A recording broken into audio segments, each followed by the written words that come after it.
Hi everyone, and welcome to Val Talks Pets, the forum for pet parents and enthusiasts alike.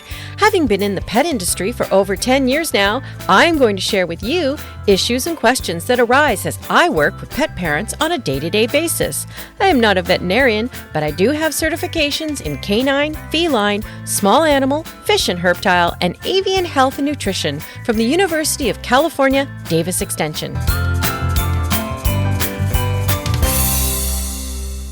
Hi everyone, and thanks for joining me on this episode of Val Talks Pets. In this episode, I'd like to do a bit of an overview regarding cat nutrition. I find that many pet parents are quite confused about what their cat requires and does not require. So let's see if I can demystify things a bit. To begin, cats are carnivores. They fall into the category of obligate carnivores. So let's just define what these titles mean. As defined by naturalpetfood.com, a carnivore is an animal that thrives on a meat-based diet, while an obligate carnivore requires a meat-based diet to survive. Carnivores may eat other sources of nutrients, such as plants and fungi. Obligate carnivores are unable to get the nutrients they need from plants and fungi.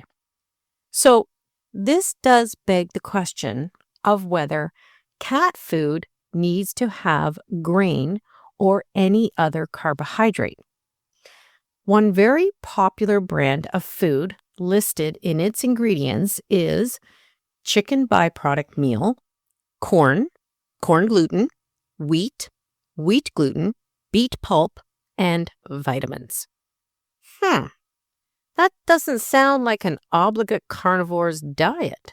What's with the corn and wheat? I don't think I have ever seen a cat chowing down on an ear of corn. A cat in the wild would get grains in their diet by eating prey that had eaten grain. So this is normal. But the cat's main purpose is to eat the meat. If this is the case, why are there grains in many cat foods? Well, the somewhat short answer is that some grains can provide certain nutrients like iron, calcium, B vitamins, etc. Sometimes you will see that there are complex carbohydrates and or grains in weight control formulas. In this case, the carbs are used to help allow the cat to feel full while reducing calories. Can this work? Sometimes. But here's an example that I experienced with my work cat. My work cat started to gain weight when she turned about 5 years old. There hadn't been any specific changes to her diet. She just started to put on weight. It was an upsetting time because people would say terrible things about her weight. It wasn't enough that an inappropriate thing was said, like, wow, isn't she fat? Is she pregnant? Or she sure likes her food. But they wanted this weird validation of the comment. After saying, isn't she fat? They would want this confirmation saying, she's fat. Isn't she fat? Don't you think she's fat? We found this so upsetting, and I would try to ignore the comment, but some would just keep hammering for an answer. But I would just say, she's fine. What I wanted to say was, have you looked in the mirror lately? Did I say that out loud?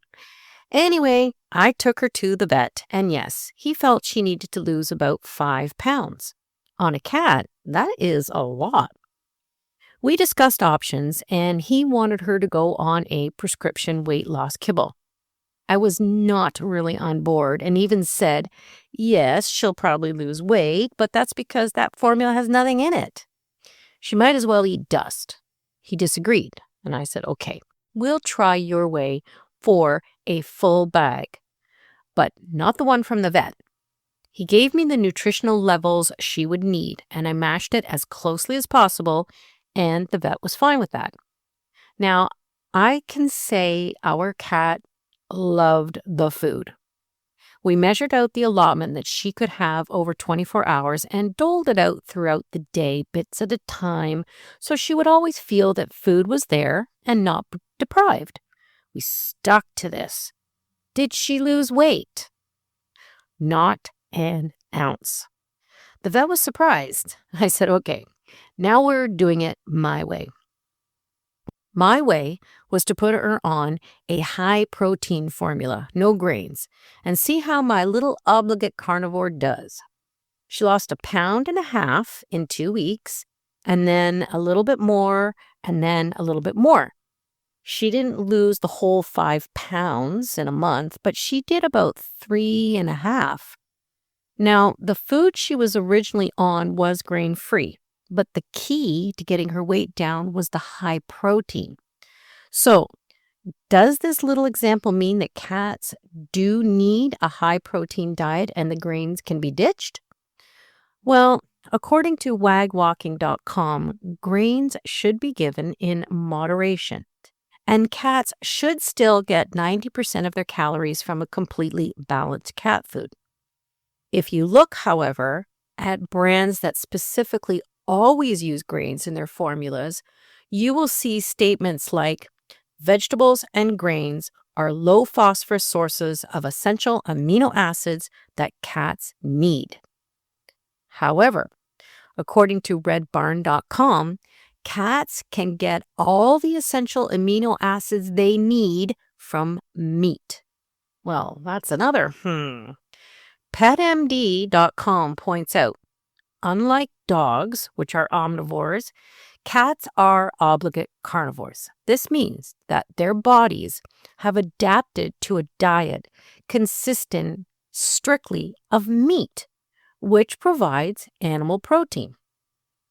A cat's metabolism is especially suited to a strictly meat-based diet. While herbivores and omnivores can synthesize certain amino acids, which are the building blocks of proteins, cats have a more limited ability to do so. As a result, cats evolved to ingest specific amino acids that already exist in meat sources because their bodies do not produce enough of them for survival. Cats depend on their diet for many amino acids. Now, isn't that interesting? To me, I've never understood why cat food would have rice, corn, or wheat when the cat is a carnivore.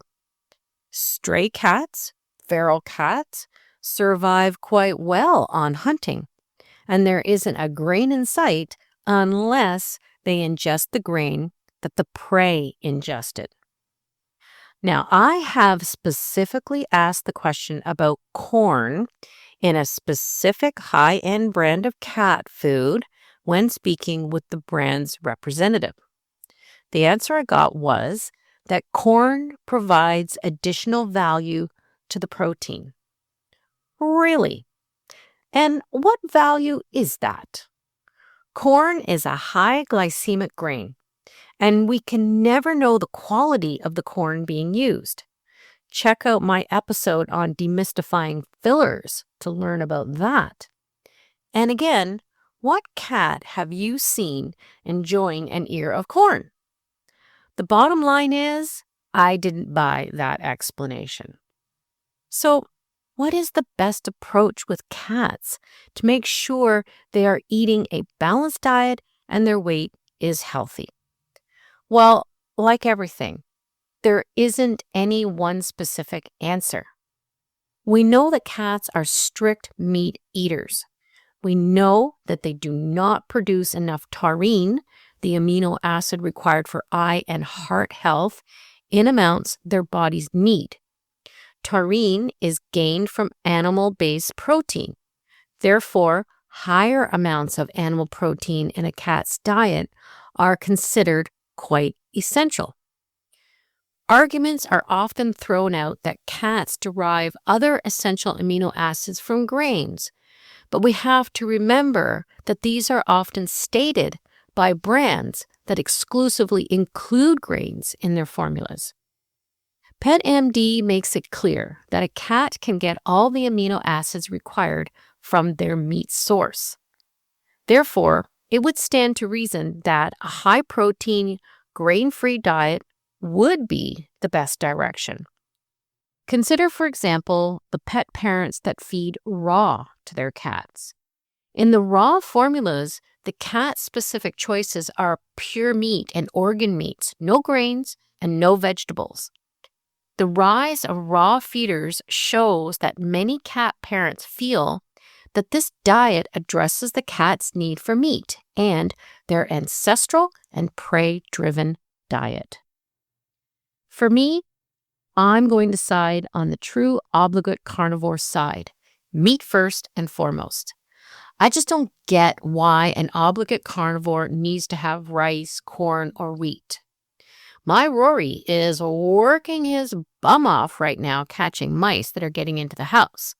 We live in the country, so that's a given.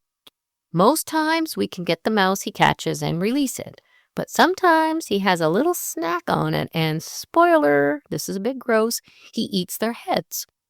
To me, that's one major display of a prey-driven obligate carnivore. When it comes to figuring out the best approach for your cat's nutrition, think about some of these points. And of course, one of the most important things to consider is what your cat will eat. That in and of itself can be a challenge. But think about the actual genetics of your cat and try some different things. And of course, do some research because as I say, knowing is caring. Thank you for listening to Val Talks Pets. Please remember to follow or subscribe to ensure that you never miss an episode. To really help the show and to make it easier for others to find, please rate and review each episode that you find interesting and helpful. And don't forget that you can also email me at val@valtalkspets.com with topics you would like me to address or with any questions you may have. Also, check out my website at valtalkspets.com and let me know what you think and how we can improve upon it. Thanks for caring.